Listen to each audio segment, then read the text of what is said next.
நீங்கள் எங்களுக்கு தந்த ஒவ்வொரு தருணத்தையும் இயேசுவே நாங்கள் பிரயோஜனப்படுத்தும்படியாக கிருபை செய்யுங்க. எங்களுடைய வாழ்க்கையின் நாட்களில் இந்த ஒரு நாளை கூட நீங்க எங்களுடைய வாழ்க்கையில தந்தீங்கப்பா. இந்த நாளிலும் இயேசுவே நீர் சொல்வதை கேட்க உம்முடைய வழியில நாங்கள் நடக்க எங்களுக்கு நீங்க கிருபை செய்வீங்க. அருமையான இந்த கூடுதலுக்காக ஸ்தோத்திரம் ஆண்டவரே. இந்த நாளிலும் உங்களுடைய வல்லமை வெளிப்படட்டும். இயேசுவின் நாமத்தில் பிதாவே. ஆமென். ஹல்லேலூயா. இந்த நாளில் என்னை பற்றி அவங்க சொல்லுவாங்க அப்படின்னா அப்படி பெருசாக சொல்லும்படியாக ஒன்றும் இல்லை. ஃப்ளோவில் மெசேஜோடு சேர்ந்து ஏசப்பா சொல்லுகிறதை சொல்லுகிறேன். இன்னைக்கு நம்ம வாசிச்ச அந்த பேசேஜில் அதனுடைய 10வது வசனம் வாசிக்கலாமா? 1 நீதிமொழிகள். இங்கே ரொம்ப முக்கியமானது, என் மகனே பாவிகள் உனக்கு நயம் காட்டினாலும் நீ அதை சம்மதியா. சம்திங் வெரி இன்ட்ரெஸ்டிங் இல்லையா? அப்போ பாவிகள் நம்முடைய வழியில இன்டர்ஃபியர் பண்ணுவாங்க. எப்படி? நயம் காட்டுவாங்க. இப்போ ஒரு கேள்வி நான் கேட்கிறேன், பாவமே செய்யல அப்படின்றவங்க மட்டும் கை தூக்குங்க. நான் பாவமே செய்யல. வசனம் சொல்லுது, ஒருவன் பாவம் செய்யவில்லை என்பானே ஆனால் அவன் தன்னைத்தானே வஞ்சிக்கிறவனா இருப்பான். கடைசி நாட்களுடைய அடையாளம் எப்படி இருக்கும்னா வஞ்சிக்கப்படாதிருங்கள். இதுதான் நமக்கு இயேசுப்பட்ட ஒரு அறிவுரை. கடைசி நாட்கள்ல நம்ம வஞ்சிக்கப்படக்கூடாது. இப்போ பாவிகள் உனக்கு நயம் காட்டினாலும் நீ அதை சம்மதியாது. அப்ப பொறுப்பு யார்கிட்ட கொடுத்திருக்கிறாரு?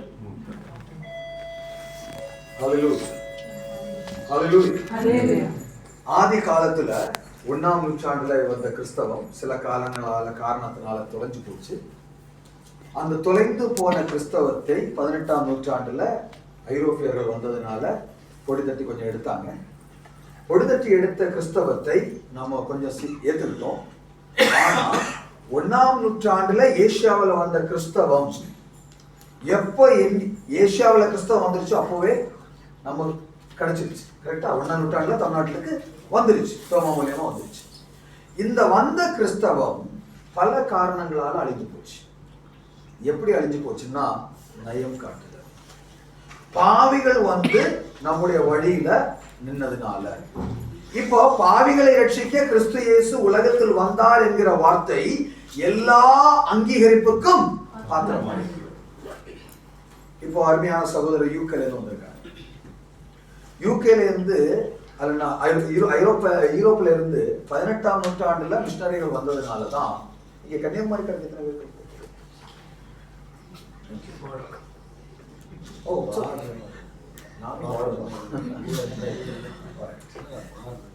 நானும் பாடுறேன்.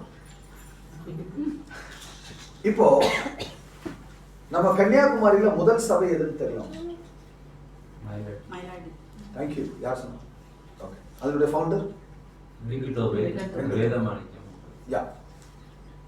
இப்போ ரெங்குல்தோவே சார் கன்னியாகுமரிக்கு வர்றதுக்கு முன்னாடி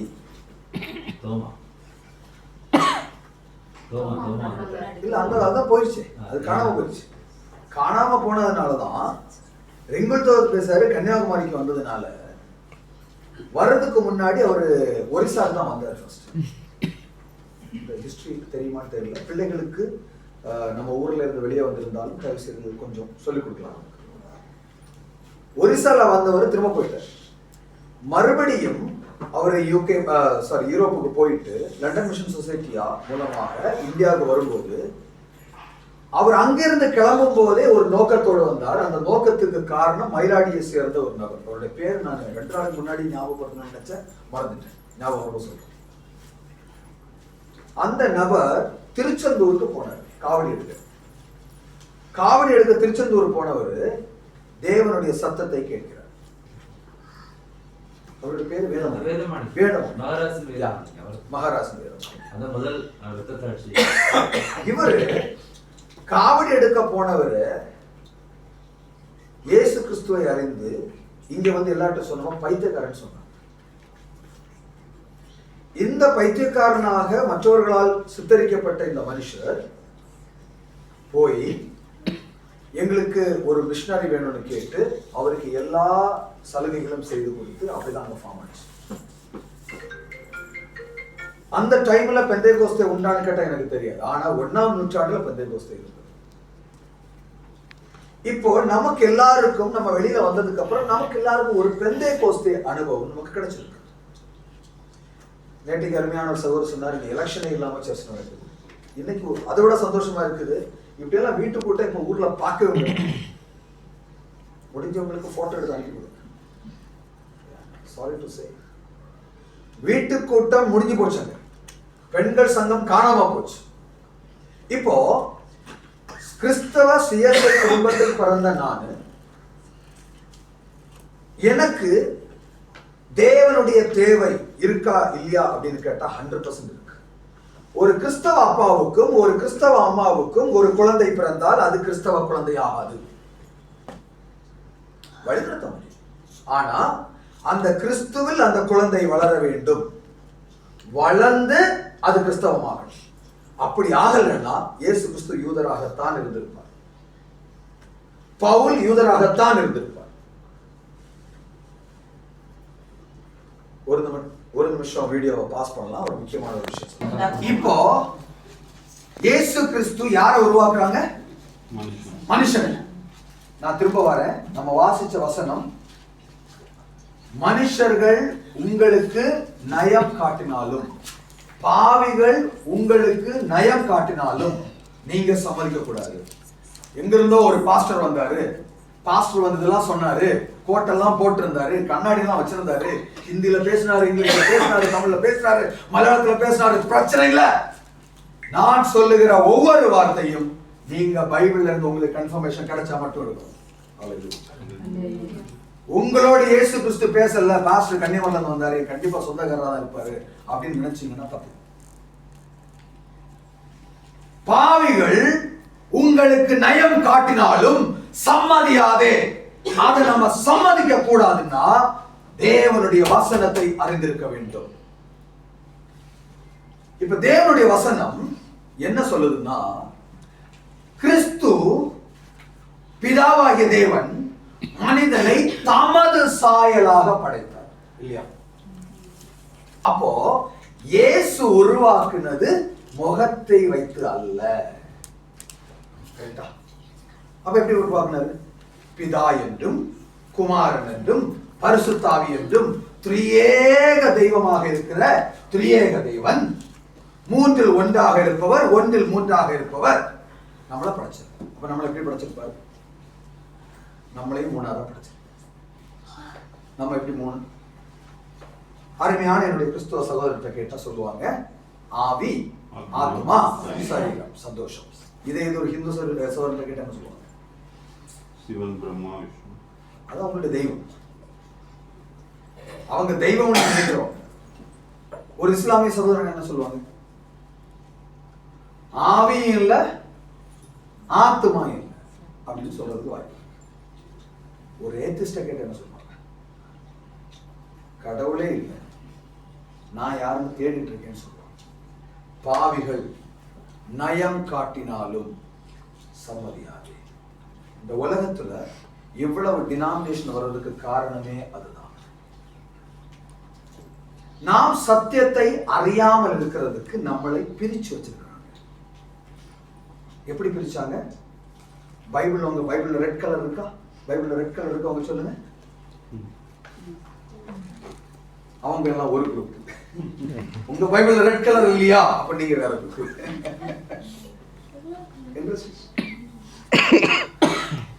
ஐயோ, எனக்கு ரெட் கலர் பைபிள் வந்து டைம் கிடைக்கலைங்க, அதெல்லாம் எங்களுக்கு சொல்லாது. நீங்க எங்க குரூப் இல்ல. ஒரு காரணமே இல்லாம ஒரு காரணத்தை உருவாக்கி பிரிச்சுட்டாங்க. சென்சார் பண்ணணும்னா பண்ணலாம், இல்லைன்னா ஒரு காரியம் கூட சொல்றேன். எனக்கு தெரிந்த ஒரு சபையில பாஸ்டருக்கும் உதவி ஊழியருக்கும் பிரச்சனை.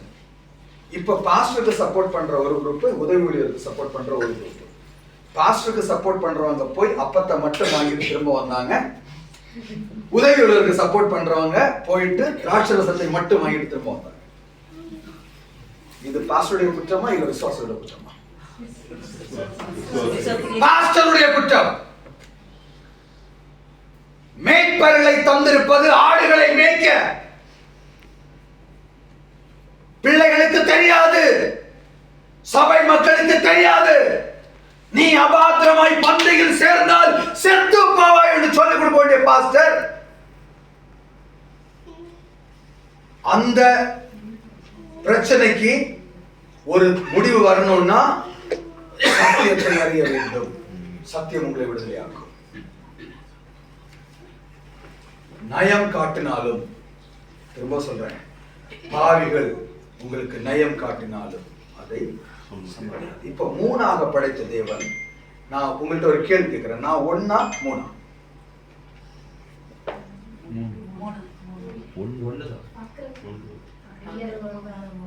ஏதாவது ஒரு முடிவு போறேன்.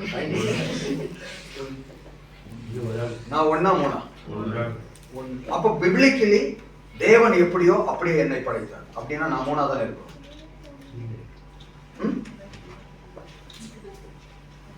நான் ஒன்னா மூணா?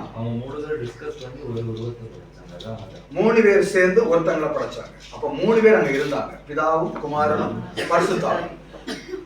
நான் அந்த வசனத்தை ஒரு வாட்டி கூட வசனமே 26:1-26. பின்பு தேவன் நமது சாயலாகவும் நமது ரூபத்தின்படியையும், அப்போ நமது சாயலாகவும் நமது ரூபத்தின்படியையும் அப்படின்னா அவங்க மூணு பேருக்கும் ஒரு ரூபம் இருந்திருக்கணும். அந்த மூணு பேருடைய ரூபத்தின்படி என்னையும் என் சகோதர சகோதரிகள் ஆகிய உங்களையும் படைத்தார். எனக்கு இந்த விஷயத்துல சந்தேகம் இல்லை. இப்போ இதை நான் சொல்லுவது உங்களுக்கு புரிந்து கொள்ள வேண்டும் என்றால் தயவு செய்து நான் புரிய வைப்பதை புரியக்கூடாது. ஒரு நிமிஷம் இந்த வசனத்துக்கு நம்ம திரும்ப வருவோம். லூக்கா 24ஆம் அதிகாரம் அதனுடைய 45வது வசனத்தை வாசித்து திரும்ப வருவோம். அப்பொழுது வேத வாக்கியங்களை அறிந்து கொள்ளும்படி அவர்களுடைய மனதை அவர் திறந்து, இப்போ வேத வாக்கியங்கள், நாம் கேட்கிற இந்த வேத வாக்கியங்களை நாம் புரிந்து கொள்ள வேண்டும் என்றால் யாரு திறக்கணும்? Can somebody read in English? Is it possible to read in King James Version? KJV la Luke 24:45.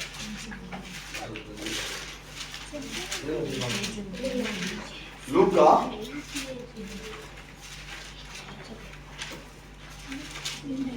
24ஆம் அதிகாரம் அதனுடைய 48வது வசனம். Yes, go ahead.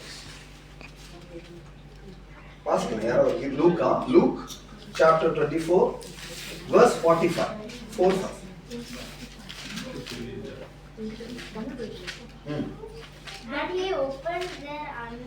But he opened their understanding that they might comprehend the scriptures. So if you want to understand the scriptures, Lord Almighty has to open your understanding. உங்களுக்கும் எனக்கும் தேவனுடைய வசனம் புரிந்து கொள்ள வேண்டும் என்றால் இந்த உலகத்துல எந்த பாஸ்டரும் புரிந்து கொள்ளுதல் தர முடியாது. புரிந்து கொள்ளுதல் தேவன் தான் தரணும். இப்ப புரிந்து கொள்ளுதல், இப்போ எல்லாருமே துபாய்க்கு வர்றதுக்கு முன்னாடி, யுஏக்கு வர்றதுக்கு முன்னாடி முதல் முறையாக வந்த ஒரு ஃபர்ஸ்ட் ட்ரிப் இருக்குமா இல்லையா? நான் ஃபர்ஸ்ட் முறையா யுஏக்கு வந்தேன். அது வருஷங்கள் மாறலாம், ஆனா எல்லாருக்கும் ஒரு ஃபர்ஸ்ட் ட்ரிப் யுஏக்கு. அந்த ஃபர்ஸ்ட் ட்ரிப் வருவதற்கு முன்னதாக யுஏ எப்படி இருக்கும், யுஏல எங்க போய் இறங்கும், என்ன செய்யணும், டிக்கெட் எடுக்கும் போய் என்ன பண்ணணும், யார்கிட்ட போய் கேட்கணும், அந்த ஏஜென்ட் வந்து சரியா பண்ணுவானா இல்லையா, ஒரு 1000 கேள்விகள் நமக்கு இருக்குமா இருக்காதா? சோ ஒரு விஷயத்தை நம்ம புதுசாக தெரிந்து கொள்ளும்போ அதுல நிறைய சந்தேகங்கள் வரும். ஒரு சந்தேகம் வரும்போ ஒரு ஆள்கிட்ட நீங்க கேட்பீங்க, பக்கத்துல டீ கடை எங்க இருக்கு, அவர் இங்க காமிப்பார். அதே நேரத்தில் இன்னொருத்தர் இங்க காமிப்பார். ரெண்டு பேர் ரெண்டு இடத்துல காமிப்பாங்க. 2 டீ கடை இருக்குதுங்க, உண்மைதான். ஆனா நமக்கு பெஸ்ட் எது, நமக்கு பக்கம் எது, அது முக்கியம். ஒரே காரியத்துல 2 விஷயம் உங்களுக்கு தெரிந்தால் நம்ம கேட்க வேண்டிய நபர் இயேசு கிறிஸ்து. ஹல்லேலூயா. நேரத்துல நான் ஒன்னா மூணா சொல்றதுக்கு காரணம் என்னன்னா, இந்த Trinity is the biggest cult today in this earth. ஒரு வருத்தத்தோட ஒரு காரியத்தை சொல்றேன். ஒரிசா இல்ல ஒரு நபருக்கு 6 மாசத்துக்கு மேல அவங்களுக்கு விடுதலை கிடைச்சது நோயிலிருந்து. அதுக்கப்புறம் அவங்க வீட்டுல பிரச்சனை இருந்தது, ஒரு பிசாசுல இருந்து ஒரு பிரச்சனை மாறிச்சு. இது ரெண்டும் மாறினதுக்கு அப்புறம் அவங்க இயேசுவை ஏத்துக்கிட்டாங்க. இயேசுவை ஏத்துக்கிறதுக்கு 6 மாசம் மிஷினரி போய் அவங்களுக்கு கண்டினியூஸா வசனத்தை கொடுத்து 6 மாசத்துக்கு அப்புறம் ஞானஸ்நானம் கொடுத்தேன். ஞானஸ்நானம் கொடுத்து 1 மாசம் கூட ஆகல, அவங்க சர்ச்சில் வரது ஸ்டாப் பண்ணிட்டாங்க. இது அப்படி கூடாது, அது ஏன் போய் பார்க்கலையா? இல்லை எனக்கு டைம் கிடைக்கல. நான் சொன்னேன் இல்லை நீங்க கண்டிப்பா போய் பார்க்கணும் அப்படின்னு பார்த்தா, இவர் ஒவ்வொரு தடவையும் ஏன் போய் பார்க்கலன்னா, அவர் எப்பெல்லாம் போய் பார்க்கணும்னு அவர் ஃபோன் பண்ணுவாரோ அந்த டைம்ல அவர் ஏதாவது சொல்லி அவர் இல்லை இல்லை இல்லைன்னு சொல்லிட்டு இருந்தாங்க. நான் சொன்ன சம்திங் ராங். நெக்ஸ்ட் விசிட்டுக்கு நான் என்ன பண்ணேன், அவர்கிட்ட சொல்லாம வீட்டுக்கு போயிட்டேன். போயாச்சுன்னா எங்களுக்கு ஒரு சந்தேகம். என்ன சந்தேகம்? இயேசு கிறிஸ்து கல்யாணம் ஆகி ஒய்ஃபோட வர விஷயம் நீங்க சொல்லவே இல்லை. இயேசு கிறிஸ்து கல்யாணம் ஆகி ஒய்ஃபோட வர போறாராம். அது நான் சொல்லி கொடுக்கவே இல்லையா? அப்படின்னா என் மிஷினரி சொல்லிக் கொடுக்கவே இல்லையா? இது உங்களுக்கு யாரு சொன்னா அப்படின்னு கேட்கும்போ அவங்க பைபிள்ல இருக்க விஷயத்த சொன்னாங்க. இந்த விஷயம் இல்லாம வேற யாரு எது சொன்னாலும் அதை நம்ப கூடாதுன்னு அவங்க சொல்லியிருக்காங்க. எங்களுக்கு அவங்க நிறைய காரியங்கள் செய்யறாங்க அப்படின்னு அடிக்கிட்டே போனாங்க. இப்போ இவங்க ட்ரினிட்டி இருக்கான்னு கேட்டா இல்ல, இயேசு மட்டும்தான் சொல்லுவாங்க. இப்படி ஒரு தப்பான ஒரு உள்ளம் வரும்போது விசுவாச பிரமாணம் தெரியும் சொல்லலாமா? வானத்தையும் பூமியையும் படைத்த விசுவாசிக்கிறேன். ஒரு விசுவாசம். அவருடைய ஒரே குமாரனாகிய நம்முடைய நாதர் இயேசு கிறிஸ்துவை விசுவாசிக்கிறேன். அவர் பரிசுத்த ஆவியின் நாமத்தில் உட்புறத்தில் பிறந்து பொந்து பிலாத்தின் காலத்தில் பாடுபட்டு சிலுவையில் அறைந்து மரித்து அடக்கம் பண்ணப்பட்டு பாதாளத்தில் இறங்கினார். 3ஆம் நாள் சர்வ வல்லமையுள்ள பிதாவாகிய தேவனுடைய வலது பாசத்திலே வீற்றிருக்கிறார். அவரிடத்திலிருந்து உயிருள்ளவரையும் மரித்தோரையும் நியாயம் தீர்க்க வருவார். பரிசுத்த ஆவியை விசுவாசிக்கிறேன். பொதுவாக இருக்கிற பரிசுத்த சபையும் பரிசுத்தவான்களின் ஐக்கியமும் பாவ மன்னிப்பும் மரித்தோர் உயிர்த்தெழுதலும் நித்திய ஜீவனும் உண்டென்று விசுவாசிக்கிறேன். இன்னைக்கு நம்ம பரிசுத்த ஆவியை நம்புறது இல்லை. ஆனா நம்முடைய விசுவாசம் பரிசுத்த ஆவியை விசுவாசிக்கிறேன். பொதுவாக இருக்கக்கூடிய பரிசுத்த சபையை விசுவாசிக்கிறேன். ஆனா பிரிச்சுட்டு போறோம். நம்முடைய விசுவாச அறிக்கை ஒண்ணு, நம்முடைய செயல்பாடு வேற ஒண்ணு. இது யாரு நம்ம செய்ய போறோம்? எப்படி செய்ய போறோம்? 10வது வசனம் ஒரு வாட்டி வாசிக்கலாமா? என் மகனே பாவிகள் உனக்கு நயம் காட்டினாலும் சம்மதியாதே. கண்டினியூ பண்ணுங்க சிஸ்டர். எங்களோட வா. ரத்தம் சிந்தும்படி என்ன செய்யணுமா?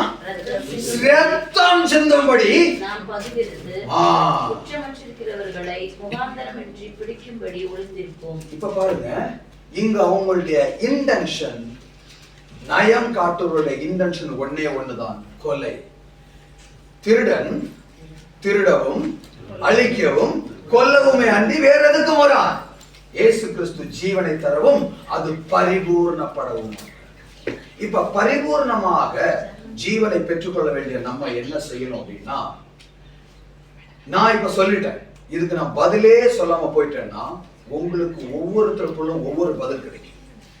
இந்த பதிலை நான் சொல்லாம போயிட்டேன்னா யாராவது இந்த பதிலை உங்களுக்கு சொல்லி தருவாங்க. டீச்சர் சொன்னது புரியலன்னா டியூஷன் டீச்சர் சொல்லி தருவாங்கன்ற நம்பிக்கையில போகணும். ஆனா டியூஷன் டீச்சருக்கு நீங்க மார்க் எடுக்கணும்ன்ற தேவை இல்ல, அவங்களுக்கு ஃபீஸ் கிடைக்கும், எக்ஸ்ட்ரா ஃபீஸ். அல்ல டீச்சருக்கு நீங்க மார்க் எடுக்கணும்ன்ற அல்ல, இங்க நம்முடைய டீச்சர் இயேசு கிறிஸ்து தான். லூக்கா 24:45 படி நீங்கள் உங்களுடைய புரிந்து கொள்ளுதல் தேவன் தான் உங்களுக்கு தரப்படும். இப்போ இந்த புரிந்து கொள்ளுதலை தெரிந்து கொள்வதற்காக நீங்க ஏன் இந்த சப்ஜெக்ட் நான் இன்னைக்கு எடுத்தேன் அப்படின்னா, நீங்க இருக்கக்கூடிய ஒரு இஸ்லாமிய நாடு. இந்த இஸ்லாமிய நாட்டுல ஃபர்ஸ்ட் விஷயம் என்ன சொல்லுவாங்கன்னா, பைபிள்ல இருக்கிற மோசே எழுதின ஆகமங்களுக்கு தோரா அப்படின்னு சொல்லுவாங்க. நீங்க அதை போய் நீங்க பழைய ஸ்கிரிப்சர்ஸ் தனக்குன்னா யூதர்கள் வாசிக்கிற வேதாகமம், அவருடைய தோரா, அந்த கம்ப்ளீட் புக்கு பேர் தனக். அந்த தனக்கு நீங்க பாத்தீங்கன்னா அதுல தோரான்னு தான் இருக்கும். இப்ப அதுக்கப்புறம் அப்ப அவங்க சொன்னது இவங்க சொல்றது எல்லாம் ஒண்ணா இருக்கும். இப்ப செகண்ட் அவங்க சொல்லுவாங்க தாவீது சொன்னது சபூர்னு சொல்லுவாங்க. கவனிங்க கவனிங்க கவனிங்க கவனிங்க.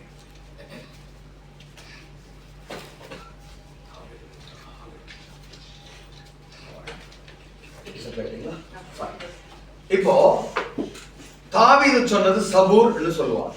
சபூர் நம்மகிட்ட இருக்கான்னு கேட்டா இருக்குன்னு சொல்லுவாங்க, அவங்ககிட்ட இருக்கு. அதுக்கப்புறம் இயேசு அவர் சொன்ன மலை பிரசங்கம் இன்ஜீல் என்று சொல்லுவாங்க. இதுக்கப்புறம் 4வது ஆட் பண்ணுவாங்க குர்ஆன். இந்த 4வது ஆட் பண்றதுக்கு காரணம் இது 3 நம்மள்ட்ட இருக்கே. அப்ப அந்த இது ஒருவேளை தள்ளுபடியாகமா இருக்குமோ, தள்ளுபடியாகமோ மாத்தினாங்கன்னு நம்ம கேள்விப்பட்டிருக்கோம், ஒருவேளை அதான் இருக்குமோ சந்தேகம். இந்த சந்தேகத்தை கிளியர் பண்றதுக்கு இயேசுப்பா நமக்கு வேணும். இப்போ அவங்க சொல்லுகிற முதல் காரியம் இயேசு சாகவில்லை என்று சொல்லுவாங்க. ஆனா நம்முடைய விசுவாசம் என்ன? மரித்தோரிலிருந்து உயிர்த்தெழுந்து தேவனுடைய வலது பாகத்துல வீற்றிருக்கிறார். இந்த வீற்றிருக்கிற தேவன் நம்மளை எங்க வச்சிருக்கிறார்? எடுத்துக்கொள்ளுங்க, எபேசியர் 2ஆம் அதிகாரம் அதனுடைய 6வது வசனம். சீக்கிரம் நேரா போகுது. எபேசியர் 2:6. கிறிஸ்து இயேசுவுக்குள் அவர் நம்மிடத்தில் வைத்த தயவினாலே நம்முடைய கிருபையின் மகா மேன்மையான ஐஸ்வரியத்தை வருங்காலங்களில் விளக்கச் செய்வதற்காக கிறிஸ்து இயேசுவுக்குள் நம்மை அவரோட கூட எழுப்பி என்ன பண்ணாரு? கிறிஸ்து இயேசுவுக்குள் நாம் அவரோடு கூட எழுப்பப்பட்டோம். ஹalleluya. யுஏல வேலை பார்த்துட்டு இருக்கிற நம்ம அவரோட செத்தாச்சா? எப்போ? இதை நாம் ஆத்மாவில் உணர்ந்து கொள்ள வேண்டும். ஒரு வாட்டி கூட வாசிங்க சிஸ்டர். கிறிஸ்து இயேசுவுக்குள் அவர் நம்மிடத்தில் வைத்த தயவினாலே தம்முடைய கிருபையின் மகா மேன்மையான ஐஸ்வரியத்தை வருங்காலங்களில் விளங்க பண்ணுவதற்கு கிறிஸ்து இயேசுவுக்குள் நம்மை அவரோடு கூட எழுப்பி உன்னதங்களிலே வைத்திருக்கிறார். இப்ப நீங்களும் நானும் எங்க இருக்கிறோம்னா தேவனோடு கூட இருக்கிறோம். இப்ப நம்முடைய இஸ்லாமிய சகோதரர்கள் சொல்லுவாங்க இயேசு சாகல அப்படின்னு சொல்லுவாங்க. அதை நாம் நம்பினால் இயேசுவோடு நாம் உட்காருகிறதை விட்டுட்டோம். சத்தியத்தையும் அறிவீர்கள், சத்தியம் உங்களை விடுதலையாக்கும். இதுதான் சாத்தானுடைய ட்ராப்பா இருக்கும். உங்களுடைய தேவனுடைய சத்தியத்தை நீங்கள் புரிந்து கொள்ளாம இருக்கிறதுக்கான அந்த இடத்துல சொல்ல வேண்டிய காரியம், நீங்க சொல்லுகிற இயேசு எங்களுக்கு யாருன்னு தெரியாது, எனக்காக செத்த இயேசு எனக்காக உயிர்த்தெழுந்து அவர் என்னை கூட வச்சிருக்கிறார். நீங்க சொல்லுகிற இயேசுவுக்கும் எங்களுடைய இயேசுவுக்கும் சம்பந்தம் இல்லை. அதனால பவுல் சொல்றாரு, நாங்கள் பிரசங்கியாத இயேசுவை உங்களுக்கு பிரசங்கித்தால் தயவு செய்து வேண்டாம். நான் சொல்றது விளங்குச்சா? அவங்களுடைய குர்ஆன்ல சொல்லி இருக்கக்கூடிய இயேசுவும் நம்மளுடைய இயேசுவும் ஒண்ணல்ல. இது ஃபர்ஸ்ட் பேசிக். அது இருக்கட்டும். நான் 1 3 சொன்னேன், அதை கன்ஃபார்ம் பண்ணுங்க. நான் 1 3 உங்கள்கிட்ட பேசிட்டு இருக்கேன். உங்க ஊரு தான் நான் சொன்னேன். என் பேர் என்ன? Thank you pastor Shibu George. இப்போ என்ன அதிகமா உலகம் ஜார்ஜ் அறியப்படுது. அப்பாவோட பேர் தான் ஆக்சுவலி. ஆனா எனக்கு வந்து ஆர்டினேஷன் கொடுத்தப்போ ஷிபு ஹிந்து பேரா இருக்குன்னு சொல்லிட்டு பாஸ்டர் ஜார்ஜ் அப்படின்னு சொல்லி ஆரம்பிச்சு. அன்னைக்கு நான் பாஸ்டர் ஜார்ஜ் ஆகிட்டேன். ஏன் உங்கள்கிட்ட பேசிட்டு இருக்கிறேன் இல்லையா? சந்தோஷம். இப்ப நான் மயக்கம் போட்டு விழுந்துட்டேன். மயக்கம் போட்டு விழுந்த உடனே இங்க தெரிஞ்சவங்க யாராவது வந்து வெயினை பார்த்தீங்க, பல்ஸ் இல்லை. அதுக்கப்புறம் நான் யாரு? இங்கிலீஷ்ல சொல்லுங்க. அப்ப நான் இங்க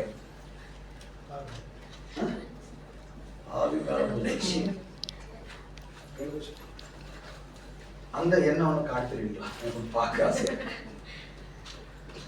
உண்மையான அந்த ஷிபு ஜார்ஜ் எங்க? அந்த கை, அதே Dress, அதே கண்ணாடி, அதே முடி, பேசல, ஆனா போயிடுச்சு. எங்க போச்சு? போச்சுன்னு நம்புறோம். யாரு போனா? என்னுடைய பேரும் அதோட சேர்ந்து போச்சு. அப்ப இப்ப உங்க ஃப்ரெண்ட்ல இருக்கிறது யாரு? நான் என்கிற நான் எனக்கு உள்ள இருக்கிறதுனால நானாக பேசுகிறேன். புரிஞ்சுச்சா? அப்ப நீங்க பாக்குற நான் அல்ல, என்னை நானும் பார்த்ததில்லை. இன்னும் வழங்கல. 103வது சங்கீதம் 1வது வசனம்.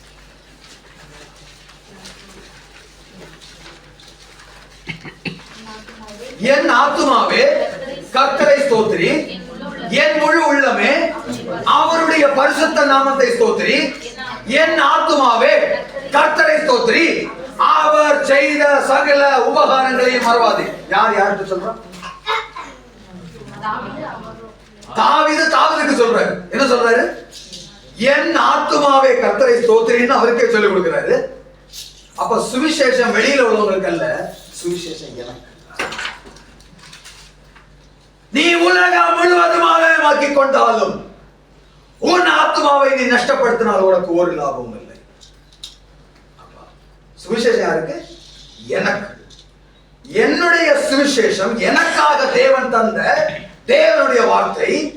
இது உள்ள வந்துருச்சுன்னா ஆட்டோமேட்டிக்கா நிரம்பு என்ன ஆகும்? எடுத்துக்கொள்ளுங்க. யோவான் 7ஆம் அதிகாரம் அதனுடைய 38வது வசனம். யோவான் 7:38. வேத வாக்கியம் சொல்லுகிறபடி, பாஸ்டர் ஜார்ஜ் சொல்லுகிறபடி அல்ல, வேத வாக்கியம் சொல்லுகிறபடி என்னிடத்தில், பாஸ்டரிடத்தில் அல்ல, இயேசு கிறிஸ்துவினிடத்தில் விசுவாசமாயிருக்கிற எவனோ அவன் உள்ளத்திலிருந்து ஜீவ தண்ணீர்கள் உள்ள நதிகளோடும். ஹல்லேலூயா. இப்ப நீங்களும் நானும் இயேசு கிறிஸ்துவை விசுவாசித்தால், விசுவாசித்த நம்முடைய உள்ளத்திலிருந்து ஜீவ நதிகள் ஓடும். ஹல்லேலூயா. அதனாலதான் அருமையான சகோதரர் 3 ட்ரிப் 4 ட்ரிப் வண்டியில ஆட்களை கொண்டு வந்து சுவிசேஷம் சொல்றாரு, ஓடுது. அதனாலதான் கஷ்டப்பட்டு வேலைக்கு போயிட்டு வந்ததுக்கு அப்புறம் தூங்க வேண்டிய நேரத்துக்கு அவங்களுக்கு மினிஸ்ட்ரி பண்றதுக்கு சப்போர்ட் பண்றீங்க. ஜீவ தண்ணீர் ஓடுது. அந்த ஜீவ தண்ணீர் வெளிப்படுத்துற விஷயத்துல பார்த்தோம் அப்படின்னா, அந்த ஜீவ தண்ணீருக்கு பக்கத்துல, அந்த நதிகள் ஓடுகிறதுக்கு பக்கத்துல விருட்சங்கள் உண்டு. அந்த விருட்சங்களில் 12 விதமான கனிகள் உண்டு. அந்த 12 விதமான கனிகளும் 12 மாசமும் ஒவ்வொரு விதத்துல காய்க்கும். ஹல்லேலூயா. எடுக்கலாமே. வெளிப்படுத்தின விசேஷம் 22வது அதிகாரம் 1வது வசனம். பின்பு பழங்கை போல் தெளிவான ஜீவ தண்ணீர், ஜீவ தண்ணீர் எங்கிருந்து போகுது? நம்முடைய உள்ளத்திலிருந்து வெளியே போகுது. நம்முடைய உள்ளத்திலிருந்து ஏன் போகுது தெரியுமா? இயேசு கிறிஸ்து நம்முடைய உள்ளத்தில் இருக்கிறதுனால. அவருடைய சிங்காசனம் நம்முடைய உள்ளத்தில் இருக்கிறதுனாலதான் அவருடைய சிங்காசனத்திலிருந்து ஜீவ தண்ணீர் ஒழுகுது. இப்ப நம்ம சாதாரண ஆட்கள் அல்ல. We are the carrier of Jesus Christ. நம்மை பார்க்கிறவர்கள் கிறிஸ்துவை பார்க்க வேண்டும். நம்மை பார்க்கிறவங்க அப்பம் மட்டும் வாங்கிட்டு திராட்சை நாளைக்கு வாங்கல. அந்த நபருக்கு சுவிசேஷம் சொல்லணும். அந்த சுவிசேஷம் அவர்களுக்கு போய் சேரவில்லை என்றால், அபாத்திரமா யாராவது அப்பத்தையும் திராட்சரசத்தையும் புசித்தால் செத்து போவாங்க. இயேசு கிறிஸ்து இந்த உலகத்துல வந்தது நம்ம சாகாம இருக்கிறது. வந்தவர் 3ஆக நம்மளை படைத்தார். ஒன்னு சொல்லிட்டேன், நான் உங்ககிட்ட, நீங்க என்ன பாக்குற நான். இன்னொன்னு, நான் விழுந்துட்டா போறேன். 3ஆவது நாயாக கெஸ் பண்ணலாமா? சரி, உங்களுடைய முகம் எப்படி இருக்குன்னு கொஞ்சம் சொல்லுங்க. நீங்க தானே அது. உங்க முகம் எப்படி இருக்குன்னு கொஞ்சம் சொல்லுங்க. என்னங்க இது? சரி, நீங்க கொஞ்சம் சொல்லுங்க. என்னுடைய முகம் எனக்கு தெரியாது, என்னுடைய சகோதரனுக்கு தெரியும். அந்த சகோதரனுக்கு தெரிந்தது உங்களுக்கு வார்த்தையால் சொல்லுவாங்க. ஹல்லேலூயா. ஆதியிலே வார்த்தை இருந்தது, அந்த வார்த்தை தேவனாய் இருந்தது, அந்த வார்த்தை தேவனிடத்தில் இருந்தது, அந்த வார்த்தை மாம்சமாகி உங்களுக்குள்ள எனக்குள்ள இருக்கு. ஹல்லேலூயா. இப்ப சொல்லுங்க, நான் ஒண்ணா மூணா? கிறிஸ்து எப்படியோ அப்படியே நான், கிறிஸ்து எப்படியோ அப்படியே என் சகோதரன். இது யாராவது மாற்றலாம் நினைச்சா நடக்காது. இயேசுவை விட மாட்டேன். இதற்காகத்தான் நம்மளை ஜீவ தண்ணீரை தந்து உலகத்துக்கு அனுப்பினோம். உலகமெங்கும் போய் சகல ஜாதியருக்கும் சுவிசேஷத்தை பிரசங்கம் பண்ண. பிரசங்கம் பண்ணும்போ நம்ம என்னடா PhD படிச்சிருக்கோமே, ஐயோ நமக்கு நிறைய தெரியும். நீ சொல்லி எனக்கு தெரிய வேண்டிய தேவையில்லை. கரெக்ட். அதனாலதான் சொல்றேன், தயவு செய்து டெய்லி பைபிள் வாசிக்கணும். PhD படிச்ச நிறைய பேர் வருவாங்க. PhD படிச்ச ஆள்கிட்ட இருந்து நம்ம கத்துக்க கூடாது. அது ஒரு இன்ஃபர்மேஷனா எடுத்துக்கலாம். 1ல் 3 உண்டு அப்படின்னு நம்புகிற நம்ம அது எப்படி டிஃபரன்ஷியேட் பண்ணணும் அப்படின்னு தெரியாம இருக்கும். நான் நிறைய பேர் முட்டையில 3 வெள்ளைக்கரு இருக்கு, கருப்பு கரு இருக்கு, அதுல வந்து ஷெல் வந்து இருக்கு அப்படின்லாம் சொல்லி கேட்டிருக்கேன். தண்ணியை சொல்லி கேட்டிருக்கேன். இதுவும் நானும் பல தடவை கேட்டிருக்கேன். ஆனா really when I was needed to speak to the Muslim brothers and sisters, I asked God. ஃபாஸ்டிங்ல இருந்து இயேசுவோட கேட்டேன். இயேசுட்ட சொன்னாரு, என் கிருபை உனக்கு போதும். கிருபை உனக்கு போதும்னு சொல்லிட்டே இருக்கிறாரு. இது என் கிருபை உனக்கு போதும். உட்கார்ந்து கேட்டேன். கேட்க நான் எப்படி அப்படிதான் நீ அப்படின்னாரு. இது எப்படி பேசுவார்னு கேட்டா, கடலை மிட்டாய் சாப்பிட்டுருக்கீங்க? கடலை மிட்டாய் நம்ம ஊர்ல கிடைக்கும். கடலை மிட்டாய் சாப்பிட்டுருக்கீங்களா? சாப்பிட்டுருக்கீங்களா? எப்படி இருக்கும் அது? நல்ல சீட்டா இருக்கும். அப்ப பாயசத்துல சீட்டு. We cannot define it. நான் கடலை மிட்டாய்னு சொன்னோம், அந்த டேஸ்ட் உங்களுக்கு ஞாபகம் இல்லை. அதனால ஸ்வீட் சொன்னீங்க. We know that. கர்த்தர் நல்லவர் என்பதை ருசித்து பாருங்கள். Until and unless நம்ம அவருடைய அன்பை ருசிக்கலன்னா யாரு என்ன சொன்னாலும் புரியாது. இப்போ ஒன்னு டினாமினேஷன் எனக்கு பிடிக்காத, ஒண்ணு கிறிஸ்துவுக்கு அது பிடிக்காதனால எனக்கு பிடிக்காது. 2 இந்த டினாமினேஷன்ல விக்கிரகம் பரவாயில்லைன்னு நினைக்கிற ஒரு கூட்டம். மத நல்லிணக்கம். மத நல்லிணக்கம் என்கிற பேர்ல கேத்தலிக் உள்ள வந்துச்சு. சாரி டு சே, யாராவது கேத்தலிக்ல இருக்கிறீங்கன்னா மன்னிச்சு. என்னுடைய இந்து சகோதரர்களும் என்னுடைய கேத்தலிக் சகோதரர்களும் ஒன்றே. எடுத்துக்கொள்ளாமா? எக்ஸோடஸ் 20:1.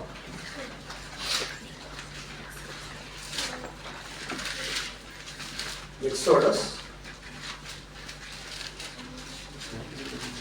21:1. தேவன் பேசி சொல்லிய சகல வார்த்தைகளும் ஆவன. உன் அடிமைத்தன வீடாகிய எகிப்து தேசத்திலிருந்து புறப்பட பண்ணின உன் தேவனாகிய கர்த்தர் நானே. இது சொல்றது யாரு? யெகோவா தேவன். என்னை அன்றி உனக்கு வேறே தேவர்கள் உண்டாயிருக்க வேண்டாம். மேலே வானத்திலும் கீழே பூமியிலும் பூமியின் கீழெங்கும் உண்டாயிருக்கிறவர்களுக்கு ஒப்பான ஒரு சொர்வத்தையாகிலும் யாதொரு விக்கிரகத்தையாகிலும் நீ உனக்கு உண்டாக்கவும் நமஸ்கரிக்கவும் வேண்டாம். நாம அது செய்யவும் கூடாது, நமஸ்கரிக்க கூடாது. யாதொரு விக்கிரகத்தை.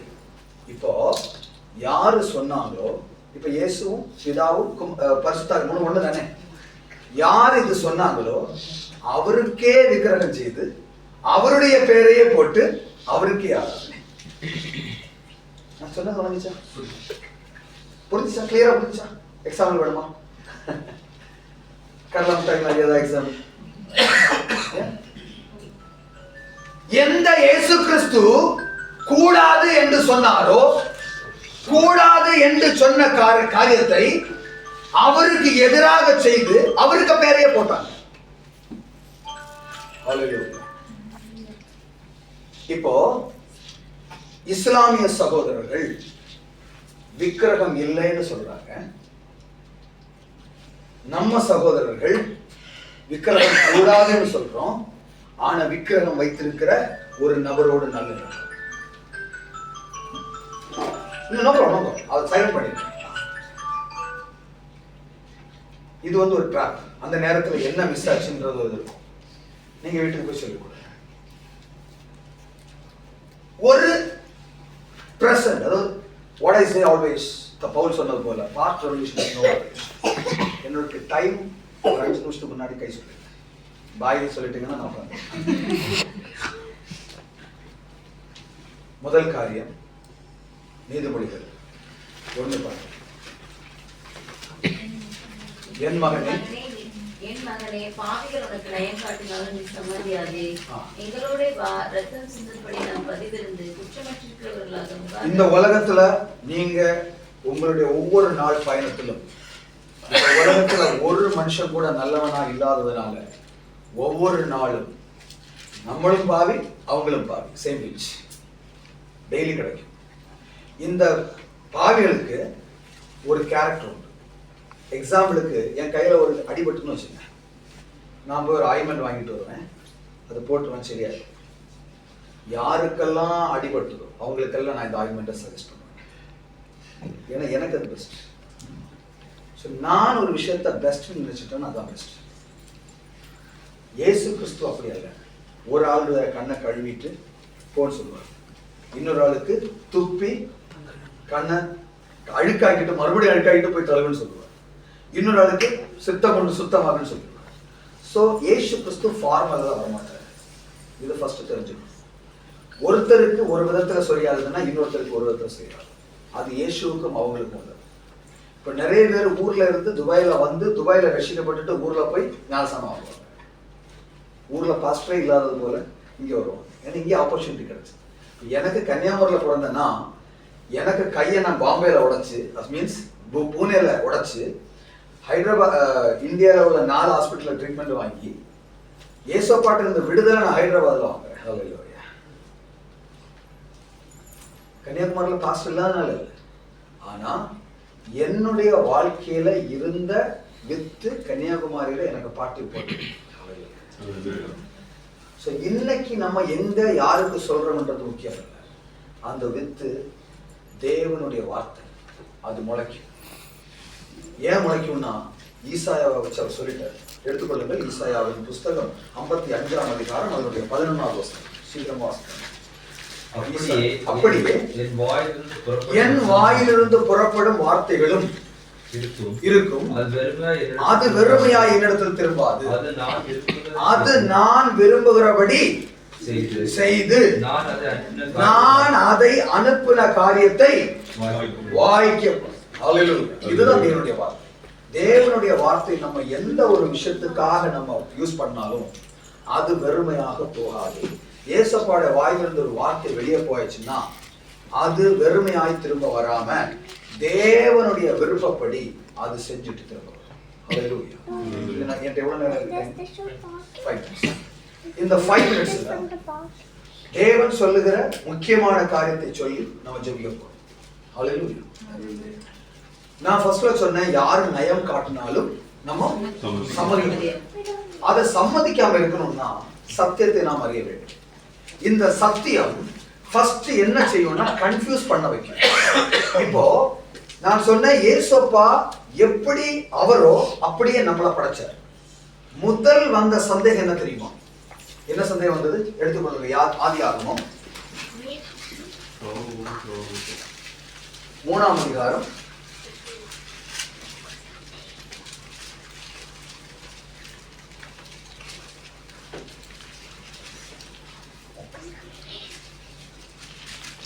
5ஆவது வசனம். நீங்கள் இதை புசிக்கும் நாளிலே உங்கள் கண்கள் திறக்கப்படும் என்றும் நீங்கள் நன்மை தீமை அறிந்து தேவர்களைப் போல் இருப்பீர்கள் என்றும் தேவன் அறிவார் என்றது. அப்பொழுது ஸ்திரீயானவள் அந்த விருட்சம் புசிப்புக்கு நல்லதும் பார்வைக்கு இன்பமும் புத்தியை தெளிவிக்கிறதற்கு இச்சிக்கப்படத்தக்க விருட்சமுமாய் இருக்கிறது என்று கண்டு அதன் கனியை பறித்து புசித்து தன் புருஷனுக்கும் கொடுத்தாள், அவனும் புசித்தான். ஹல்லேலூயா. இப்போ தேவன் என்ன சொல்லியிருந்தார்? சாப்பிடும்போது சாகவே சாப்பிடு சொல்லியிருந்தார். இது ஏவலுக்கு தெரியுமா தெரியாதா? தெரியும். தெரியறதுக்கு வாய்ப்பு இல்லை. ஏன்னா இது ஆதாம் கிட்ட சொல்லும் போது ஏவாள் இல்லை. கொஞ்சம் வாசிச்சு பாருங்க. ஆதாம் தான் ஏவாளுக்கு பாஸ்டர். அப்ப சொல்லி கொடுக்காது யாரு? அதனாலதான் ஆதாமுக்கு தப்பு, பாவம். இனி இதுல ஏவாளுக்கு தெரியுமா தெரியாதா? தெரியும். தெரியுதா? அதான் இப்பதான் நான் சொன்னேன், யாரு என்ன சொன்னாலும் தலையை ஆட்டாதீங்க. அவளுக்கு தெரியும், ஆதாம் சொல்லி கொடுத்தாரு. அதனாலதான் ரோமர்ல எழுதி இருக்கு, ஆதாம் பாவம் செய்யவில்லை, ஆதாம் வஞ்சிக்கப்படவில்லை. ஆனா ஏன் பாவம் வந்ததுன்னா, ஸ்திரீயே வஞ்சிக்கப்பட்டான்னு ரோமர் சொல்லுது. ஆதியாகமம் 5வது அதிகாரம் அதனுடைய 2வது வசனம். அவர்களை ஆணும் பெண்ணுமாக சிருஷ்டித்து அவர்களை ஆசீர்வதித்து அவர்களை சிருஷ்டித்த நாளிலே அவர்களுக்கு 2 பேருக்குமே ஆதாம்னு தான் பேரு. ஆதாம் என்றும் ஏவாள் என்றும் பெயரை பிரித்தது ஆதாம் தான். கடவுளுடைய பார்வையில, if you read it in English, male and female created them and blessed them and called their name Adam. 2 பேருக்குமே ஆதாம் என்று தான் பேர். தமிழ்ல மொழியாக்கம் செய்தப்ப அதுக்கு மனுஷர் என்று போட்டாங்க. அப்படி பார்த்தாலும் மனுஷன் மனுஷி என்று பேர் போட்டாங்க. மனுஷர் ஆதாம் என்று பேர் போட்டார். இப்போ 2 பேருமே ஆதாம்.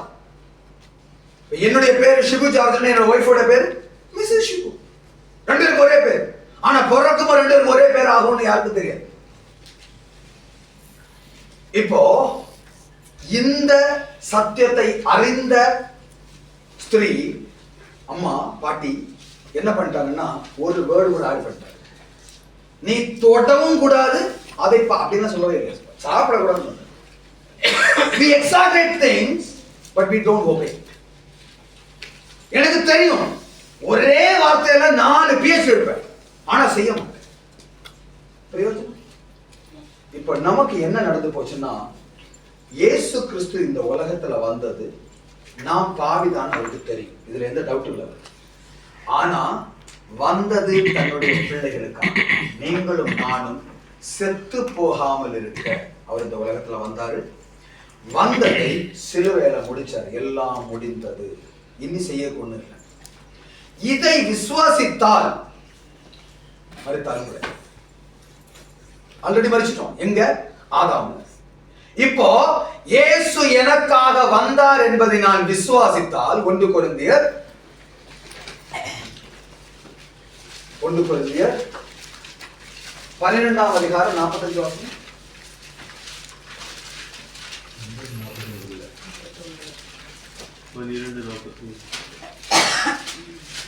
2 கொரிந்தியர்ல பாருங்க. அந்தபடியே முந்தின மனுஷனாகிய ஆதாம் ஜீவ ஆத்மாவானான் என்று எழுதி இருக்கிறபடி பிந்தின ஆதாம். யார் இந்த பிந்தின ஆதாம்? ஆவி. யாரு அது? இயேசு கிறிஸ்து. அப்ப இயேசு கிறிஸ்துக்கு என்ன பேரு? ஆதாம். இயேசு கிறிஸ்துக்கு என்ன பேருங்க? ஆதாம். அப்போ ஆதியில படைக்கப்பட்ட ஆண் என்கிற ஆதாம், ஆதியில படைக்கப்பட்ட பெண் என்கிற ஆதாம், இறந்து உயிர்ப்பிக்க ஜீவ ஆத்மாவாக இருந்தவர்கள் பாவம் செய்து செத்து போதனால இப்ப கடைசி ஆதாமாக வந்து அவர்களோட இப்போ நான் 1 அல்ல, நான் இப்ப 3. புரிஞ்சுச்சா? இதுதான் பிதா குமாரன் பரிசுத்த ஆவி.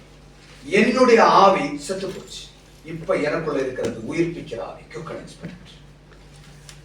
தயவு செய்து தெரிந்தோ தெரியாமலோ அல்ல, தேவன் நம்மளை சரியான இடத்துல படைச்சாரு. எல்லாவற்றுக்கும் மேலாக சத்தியத்தை அறிந்து கொள்ளும்படி வாய்ப்பை கொடுத்தாரு. வெரி அன்பார்ச்சுனேட்லி வசனம் டெய்லி வாசிக்கணும் என்கிற அந்த சட்டத்தை மறந்துட்டோம். அந்த சட்டத்தை சிஎஸ்ல இருந்து ஓடுறது அல்ல ஆத்மா வளர்ச்சி. பெந்தகோஸ்து பாஸ்டர் தான் நான். இருக்கிற இடத்துல தயவு செய்து இருந்து, இருக்கிற இடத்துல தேவனுடைய வார்த்தையில வளரணும். தேவனுடைய வார்த்தை சொல்லுவதை அப்படியே செய்யணும். ரொம்ப சீக்கிரம் ஏசப்பா வருகிறாரு. சபைக்கு தான் நியாயத்தீர்ப்பு. நம்மளை எந்த இடத்துல வச்சிருக்கிறாரோ அந்த இடத்துல ஒரு ஆளுக்காவது டெய்லி சுவிசேஷம் சொல்லணும். அந்த சுவிசேஷம் நான் ஒரு ஆளுக்கு சொல்லணும்னா ஃபர்ஸ்ட் எனக்கு தெரியும். ஏன்னா நான் நிரம்பினாதான் எனக்கு உள்ளத்துல இருந்து ஜீவ தண்ணீர் வெளியே போகும். எனக்கு நிரம்பலன்னா போகாது. இனி நான் ட்ரை பண்ணி செய்யணுன்ற தேவையில்லை. ஆட்டோமேட்டிக்கா நம்ம ஃபில் ஆயிட்டே இருந்தா போதும். இது ஓவர்ஃப்ளோ ஆயிட்டே இருக்கும். நல்ல ஒரு பாட்டு. ஊற்று தண்ணீரில் எந்த தேவாவியே ஜீவநதியே என்னில் பொங்கி பொங்கி வா. ஊற்று தண்ணீரே எந்த தேவாவியே ஜீவநதியே என்னில் பொங்கி பொங்கி வா. ஆசீர்வாதியும் என் நேச கர்த்தரே, ஆசீர்வாதியும் என் நேச கர்த்தரே, ஆவியின் வரங்களினால் என்னை நிரப்பும், ஆவியின் வரங்களினால் என்னை நிரப்பும். கன்மலையில் கிளந்து வனாந்தரத்திலே கர்த்தாவின் ஜனங்களின் பாவம் தீர்த்தீரே. கன்மலையில் கிளந்து வனாந்தரத்திலே கர்த்தாவின் ஜனங்களின் பாவம் தீர்த்தீரே. பள்ளத்தாக்கிலோ மலைகளிலோ, பள்ளத்தாக்கிலோ மலைகளிலோ தண்ணீர் பாயும் தேசத்தை நீர் வாக்களித்தீரே. தண்ணீர் பாயும் தேசத்தை நீர் வாக்களித்தீரே. ஊற்று தண்ணீரே எங்கள் தேவாவியே ஜீவநதியே நீங்கள் பொங்கி பொங்கி வா. இந்த நாள்ல நம்ம ஒரு முழங்கால நிக்க பிடிச்சவங்க முழங்கால நிக்கலாம், எழுப்பி நிக்கணும்னு விரும்புறோம் எழுப்பி நிக்கலாம், இல்லை அப்படியே உட்காந்துட்டு ஜெபம் பண்ண நினைக்கிறோம் உட்காந்துச்சோம்.